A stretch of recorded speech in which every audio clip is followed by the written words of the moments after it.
नमस्कार. मित्रो, आपण धाराशिव येथून धाराशिव मध्ये भाजप रुजवणे, मुरवणे आणि फोफावण्याचं काम ज्यांनी केलं, व्यवसायाने ऍडव्होकेट असताना विविध आघाड्या, जिल्हाध्यक्ष उस्मानाबाद धाराशिवचे 3 टर्म, विधी आघाडीचे प्रमुख आणि सगळ्यात महत्वाचं म्हणजे महाराष्ट्र गोवा बार असोसिएशनचे अध्यक्ष, भाजपच्या प्रदेश कार्यकारिणीचे सदस्य स्वर्गीय गोपीनाथरावजी मुंडे, स्वर्गीय प्रमोदजी महाजन, स्वर्गीय कुलकर्णी यांच्यासह नैतिकतेचं अधिष्ठान ठेवून काम करणारे आणि सवंग लोकप्रियता नाही आणि कामाला न्याय देणारे असं एक व्यक्तिमत्व आज आपण त्यांना उस्मानाबाद लोकसभेच्या निमित्तानं त्यांच्याशी चर्चा करत आहोत. त्यांचं मनोगत जाणून घेऊन आहोत. पाटील साहेब नमस्कार. नमस्कार. पाटील साहेब, कालचा भाजप, आजची युती, एकंदरीत आजची परिस्थिती कशी राहील असं आपल्याला काय वाटतं?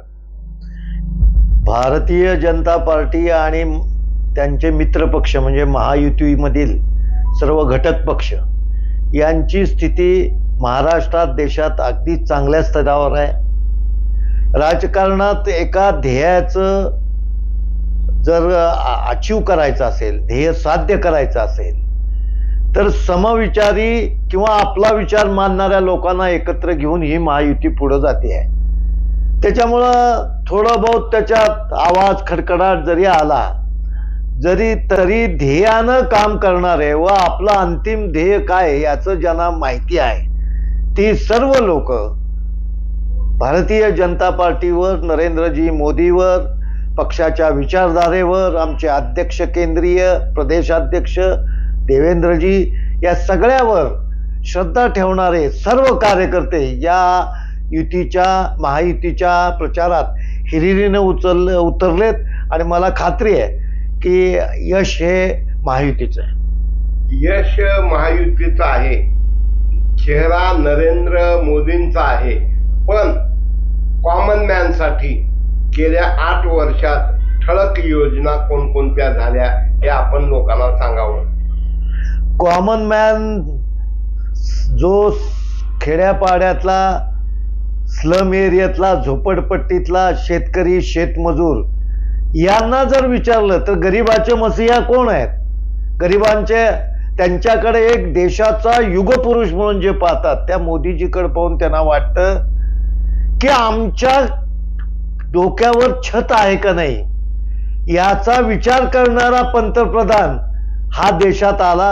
हे 10 वर्षातलं यश आहे. शौचाला जाताना आमच्या ग्रामीण भागातल्या महिलांना विचित्र पद्धतीनं रस्त्यावर जावं लागायचं, पुरुष लोक आले की उठावं लागायचं आणि त्यांना अनेक आजार व्हायचे. त्याचं ध्येय बघून शौचालयाची स्कीम राबवणारा पंतप्रधान हा देशाला पाहायला मिळाला. उज्ज्वला गॅस योजनेच्या माध्यमातून चुलीवरचं जेवण बनवताना धुरामुळे होणारे आजार महिलांना याचा चिंता करणारा पंतप्रधान मिळाला. ट्रिपल तलाकमुळे ज्या इतर प्रवाहातल्या महिला आहेत त्यांचं सुद्धा आयुष्य चांगलं बनवणारा पंतप्रधान मिळाला. भारताची आर्थिक जी क्रमवारी आहे जागतिक पातळीवर ती आता 5व्या नंबरवर आणणारा पंतप्रधान आपल्याला मिळाला. शेतकऱ्यांच्या दृष्टीनं आमूलाग्र हमी भावाच्या कडे नेणारा पंतप्रधान मिळाला. आणि देशात स्थैर्य, सुरक्षा, शांती, एकही दगड कुठं उठवला जात नाही. देशात एक जाती दंगा होत नाही. या काळात काश्मीरचं 370 कलम जे आमचं श्यामाप्रसाद मुखर्जी पासूनचं ध्येय होतंय की एक देश में 2 विधान, 2 निशान, 2 प्रधान नहीं चलेंगे असा आमची जी घोषणा होती ती सत्यात उतरवणारा पंतप्रधान या देशाला मिळाला. आणि आज काश्मीरची जनता सुखानं नांदते आहे. ईशान्य भारताकडली जी राज्य आहेत त्याच्यामध्ये घुसेखोरी होत होती. ती घुसेखोरी थांबवून भारताला स्थैर्य देणारा, भारताच्या सीमा मजबूत करणारा, चीनला सुद्धा न घाबरणारा असा पंतप्रधान आणि पाकिस्तानाला आज काय परिस्थिती करून ठेवली आहे असा पंतप्रधान या देशाला पाहायला मिळाला. दुसरं म्हणजे जे ईडी सीडी सीआयडी याच्या नावाने बोंबलणाऱ्यांना फक्त 3% लोक त्यात राजकारणी आहेत. 97% भ्रष्टाचारी जे आहेत ते इथं राजकारणी नसलेले आहेत. परंतु वेगवेगळी टीका झाली तर पंतप्रधानांनी आपलं ध्येय ठेवलं नाही कि मैं भ्रष्टाचार चलने नहीं दूंगा, ना खाने दूंगा, ना खाऊंगा. ही घोषणा सार्थ करणारा पंतप्रधान मिळाला. म्हणून मला वाटतं की आज देशातली जनता त्यांच्याकडं पुढचा 3ऱ्या टर्म मधला पंतप्रधान म्हणून आशेने पाहत आहे. आणि इस बार 400 पार हे मोदीजी खरं करून दाखवणार. सगळ्यात महत्वाचं की आपण बालपणापासून मंदिर वही बनाएंगे, एक एक वीट, यामध्ये तुम्ही राष्ट्रीय स्वयंसेवक संघाचे म्हणून, कधी आपल्या कारसेवक म्हणून असेल, तर या मंदिराबद्दलच तुम्हाला काय वाटतंय आणि संकल्पना काय? मगाशी जसं बोललो, सर्व भारत मंदिर वही जगह पे बनाने वाला पंतप्रधान के लिए बहुत खुश है. आमचं श्रद्धास्थान असलेलं मंदिर बनवायला पंतप्रधान याच देही याच देवळा पाहायला मिळाला. माझे व मी संघ ह्याच्या कार्यकर्तीतून आलो. माझे वडील 1967 साली या जिल्ह्यातून लोकसभेच्या तिकिटावर 1967 साली पंटी चिन्हावर उभे होते. त्यावेळेस तुळशीराम पाटील काँग्रेसचे उमेदवार होते. परंतु विचाराची लढाई होती. पराभव झाला तरी आम्ही चिन्ह माहीत होण्याकरता आणि डिपॉझिट वाचलं माझ्या वडिलांचं. मला अभिमान आहे. त्या मुशीतून संघ कार्यकर्त्याच्या कुटुंबातून मी पुढे आलो. माझे सगळे भाऊ संघ स्वयंसेवक आहेत आणि आज हे चित्र पाहायला मिळतं ते आम्ही घडो. मी स्वतः कारसेवेला गेलो. माझी जिल्हा न्यायाधीश म्हणून निवड झाली होती. त्या मला कामाची हौस होते. महाजनजी मुंडेजी सांगत होते की आपल्याला त्या दिशेने तू कशाला जातो. आत्ताचे देवेंद्रजी नरेंद्रजी मोदी बरोबर सुद्धा मला संघटन चिंतन शिबिरात 2 दिवस त्यांच्याबरोबर राहायचा योग आला. एका खोलीत मी आचार्य गोविंदजी ते, आणि हे सगळं मला अनुभवायला मिळालं. मी स्वतःला भाग्यवान समजतो की या परिवार क्षेत्रात मी लहानाचा मोठा झालो. मला राजकीय संधी मिळतील न मिळतील अशा अनेक लोक आहेत. परंतु आज ही लढाई जिंकत असताना मला तुम्ही जो प्रश्न विचारला त्यामुळे माझा ऊर भरून आला बद्दरजी, की सगळ्यात मोठं काम काय असेल तर 22 जानेवारीची राम प्रतिष्ठा, रामाच्या मूर्तीची प्रतिष्ठा त्याच्या स्वतःच्या हक्काच्या घरात. मी 17 दिवस जेलमध्ये होतो. वाराणसी सेंट्रल जेलमध्ये कारसेवेला गेलो. दोन्ही कारसेवेला गेलो. मी याच देही ते उद्ध्वस्त होताना ढाचा बघितला. मुलायम सिंगांनी आमच्या सारख्याला जेलमध्ये वाराणसीच्या टाकलं. परंतु आज वाटतं की हे सार्थक झालं ते केवळ आपल्या विचाराच्या यशामुळं झालं, विचाराच्या नेतृत्वामुळं झालं. म्हणून सगळा देश माननीय पंतप्रधानजींच्या कर्तृत्वाला, त्यांच्या निष्ठेला, त्यांनी केलेल्या कामाला धन्यवाद देत आहे. जय श्रीराम म्हणत आहे.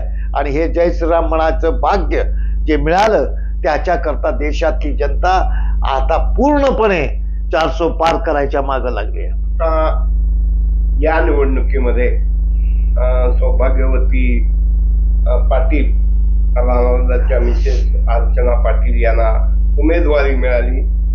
आता इथं तुमच्या युतीचे जवळजवळ 5 उमेदवार, बार्शीकर असतील, औशेकर असतील, तुळजापूरला दादा असतील, नंतर सावंत असतील, या समन्वय जमलाय का आणखीन जमायला वेळ लागणार आहे? पूर्णपणे चांगला समन्वय जमलाय. महायुती मजबूतपणे ताकदीनं लढते आहे. आता तुम्ही म्हणल्यासारखं 5 विधान, लोकसभेखाली 6 विधानसभा आहे, त्यापैकी 5 विधानसभा महायुतीच्या आहेत. कोणा लहान मुलाला जरी विचारलं यात विजय कोणाचा होणार आहे तर महायुतीच्या उमेदवार अर्चना पाटील ह्या विजयी होणार. ही काळ्या दगडावरची भगवी रेग आहे. आणि धाराशिव लोकसभा झाली आहे. अधिकृत केंद्र सरकारने नाव बदललंय, राज्य सरकारने नाव बदललंय.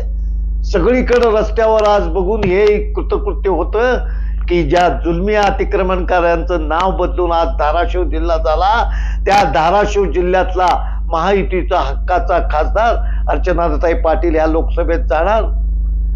एक खरं आहे की आम्हाला वाटत होतं भाजपचं चिन्ह लढावे, काही कार्यकर्त्याच्या मनात होतं, पण एकदा निर्णय झाला महायुतीचा तर खेड्यात आपण शेतकरी आहेत, तुम्ही आम्ही, आपल्याला माहिती आहे सावड करावी लागते आणि सावड करून आपण पेरणी करतो, अनेक गोष्टी शेतातल्या करतो, तशी ही सावड आहे आणि सावड करून आम्ही यश मिळवणार. घड्याळाच्या चिन्हावर महायुतीतल्या उमेदवार अर्चनाताई पाटील भव्य मताने विजयी होतील, याबद्दल माझ्या मनात कसली शंका नाही. पाटील साहेब, आपलं कार्यक्षेत्र हे फक्त धाराशिव नाही, जुनं लातूर सुद्धा, आता नवीन लातूर सुद्धा तुम्ही तिथं कार्य केलेलं आहे, तसं मराठवाडाभर कार्य केलेलं आहे. तर लहान भावाकडं तुमचं लक्ष आहे का आणि काय वाटतंय तुम्हाला लातूर लोकसभेबद्दल सुद्धा? लातूर लोकसभेतले भारतीय जनता पार्टीचे उमेदवार म्हणजे महायुतीचे मित्रपक्षाचे उमेदवार सुधाकररावजी श्रंगारे, एक सज्जन व्यक्तिमत्व, चांगला लोकप्रतिनिधी आणि जनसामान्याची कळकळ असलेला आणि विकासाची तळमळ असलेला असा उमेदवार निवडून येणार. मी गेल्या 5 लोकसभाला तिथला प्रभारी होतो. त्याच वेळेस मला प्रदेशाने तिकडची अजून जबाबदारी दिली नाही. आली तर पक्ष म्हणेल तिथे काम करणारा मी कार्यकर्ता आहे. पण मला वाटतं की मराठवाड्यात सगळ्यात चांगलं संघटन कार्यकर्त्या गटातलं जर कुठलं मजबूत असेल ते लातूर जिल्ह्यातलं आहे. 35 जिल्हा परिषद सदस्य आणणारं गोपीनाथराव मुंडेंच्या नेतृत्वाखाली आणि नंतर ज्यावेळेस संभाजी पाटील मंत्री झाले त्यावेळेस आमदारांची संख्या, ठीक आहे का घरात काहीतरी धुसफूस कधी चालू होईल, पण ज्यावेळेस संकटाचा काळ, लढाईचा काळ होतो, आम भारतीय जनता पार्टी महायुतीचा कार्यकर्ता एक दिलानं लातूरचे लोकसभेचे उमेदवार जे कंधार सुद्धा नांदेड जिल्ह्यातला त्याच्यामध्ये, मी विनंती करतो की त्या उमेदवाराच्या बाबतीत काही कोणी गैरसमज पसरवत असलं तर त्याचा विचार न करता सुधाकरराव श्रंगारे एक सच्चा कार्यकर्ता, विकास पुरुष आहे, पुढची हमी त्यांना घेऊन सतत सगळ्या मतदारसंघात घेऊन येण्याची मी घेतो, जशी मागच्या वेळेस घेतली होती. पण आता मला इथली जबाबदारी दिली असल्यामुळं तिथेही मी तुम्हाला भेटायला येईन. त्यांच्यावर माझं प्रेम आहे खूप, सुधाकर श्रंगारेवर. म्हणून मला वाटतं की सुधाकर श्रंगारेंना सुद्धा मराठवाड्यात हायेस्ट मताने निवडून येईल ती सीट. पाटील साहेब, आपण अनेक वेळा, मला आठवतंय आपण भैयू महाराजाला विदर्भामध्ये भेटलो होतो. हातातोंडाला आलेला घास आमदारकीचा, MLCचा गेला, याच्याबद्दल तुमच्या मनात खंत वाटत नाही का? तरी तुम्ही एवढ्या उमेदीनं, एवढ्या आत्मविश्वासानं हे कसं काय जमतंय? एक तर आई वडिलाचा आशीर्वाद, आध्यात्मिक अधिष्ठान. तुम्ही आला त्यावेळेस मी रामाचीच पूजा करत होतो. आज आलो, पूजा झाल्या झाल्या तुमच्या सारख्या एका सच्चिल माणसाचं दर्शन झालं मला. तुम्ही एक चांगल्या कॉज करता काम करता. मराठवाडा नेताचा विस्तार झालेला मी माझ्या डोळ्यांनी गोपीनाथराव मुंडेंच्या हयातीपासून बघितलेला आहे. एका दिशेने जाणारा हा मराठवाडा नेता रामेश्वरजी बद्दर आणि त्यांचे कार्यकारी संपादक सत्यदीप, बरोबर आहे ना, बरोबर, बद्दर हे वेगाने जाते. त्यांनी टेक्नॉलॉजी आणली आहे. हा मराठवाड्यात एक काळ मराठवाडा अनंत भालेरावचा वाचायला आमची तळमळ मळमळ व्हायची की मला कधी मराठवाडा वाचता येऊ, त्यातला अग्रलेख. तसा हा मराठवाडा नेता मराठवाड्याचा आवाज बनणार, विकासाचा एक महामेरू होणार, जनतेवर होणाऱ्या अन्यायाला वाचा फोडणारा मराठवाडा नेता होणार, याच्याबद्दल माझ्या मनात शंका नाही. तुम्ही विचारलं मला, ठीक आहे, मी साधू संत हरिभक्त परायण नसलो तरी मला राजकीय अपेक्षा होत्या, अजूनही आहेत. परंतु मी संघ संस्कारात वाढलेला नाही झालं म्हणून घरात बसणारा व्यक्ती नाही. विचाराची लढाई कदाचित प्रदेशाला, केंद्राला ज्यावेळेस योग्य वाटेल तेव्हा देईल. परंतु मी काम केलंय. मी जिल्हा न्यायाधीश, मी आज हायकोर्टात, सुप्रीम कोर्टात गेलो असतो, परंतु मी काय उपकार केले नाहीत माझ्या संस्थेत. मला त्याची तेवढी आवड होती म्हणून या कामात मी आहे. मला खात्री आहे मराठवाडा नेत्यांनी आपला खूप प्रश्न आहेत मराठवाड्याचे. मराठवाड्याचा अनुशेष शिल्लक आहे. आज बोलणारे लोकांची गरज आहे. मला असं वाटतं की मराठवाडा नेता हा मराठवाड्याचा अनुशेषाकरता पुढच्या काळात काम करेल. प्रत्येक जिल्ह्याचा आपल्यावर झालेला अन्याय भरून काढण्याकरता काम करेल आणि येणारं सरकार त्याच्याकरता त्याला मदत करेल. माननीय पंतप्रधान नरेंद्रभाई मोदींचं हे नेतृत्वाखाली सरकार सगळ्यांना समान न्याय देत आहे, तसं मराठवाड्याचा अनुशेष सुद्धा भरून काढेल याबद्दल माझ्या मनात शंका नाही. मला पद मिळालं, विधान परिषद राज्यसभा मिळो न मिळो, परंतु विचारावर श्रद्धा ठेवणारा कार्यकर्ता असल्यामुळं कदाचित त्यांच्या मनात येईल, रामाच्या मनात येईल तेव्हा मिळेलय. नाही मिळेल तरी खंत नाही, परंतु मी काम करत राहणार. माझ्या बरोबरचे सर्व कार्यकर्ते या विचाराचे आहेत. मराठवाड्यात अनेक ठिकाणी प्रवास केला, फिरलो. मला असं वाटतं की ही लढाई जिंकू आणि मराठवाडा नेत्यांनी यात वेगळी भूमिका मराठवाड्याबरोबर निभावण्याची गरज आता निर्माण झाली असं म्हटलं तर वावगं ठरणार नाही. पाटील साहेब, खूप खूप धन्यवाद. कमिटमेंट, बांधिलकी, आणि आता सुद्धा मी बघितलं अनेक वेळा, म्हणजे आज एवढं प्रदीर्घ चर्चा झाली, पण अनेक वेळा नमस्कार आणि तुम्ही भेटलात की आम्हाला आशीर्वाद मिळाला असं वाटतं. कधीही पाटीलकीचा आविर्भाव नाही किंवा मी संघाचा कोणतरी आहे म्हणून बरे जाऊ नाही. खरोखर आज बिझी शेड्यूल मध्ये तुमची तळमळ, परमेश्वराची साधना, पूजा, संस्कार याला महत्व देत तुम्ही आम्हाला मराठवाडा नेता युट्यूब, फेसबुकला आणि आमच्या दैनिकाला आम्ही बातमी स्वरूपाती घेऊन मी आपला खूप खूप आभारी आहे.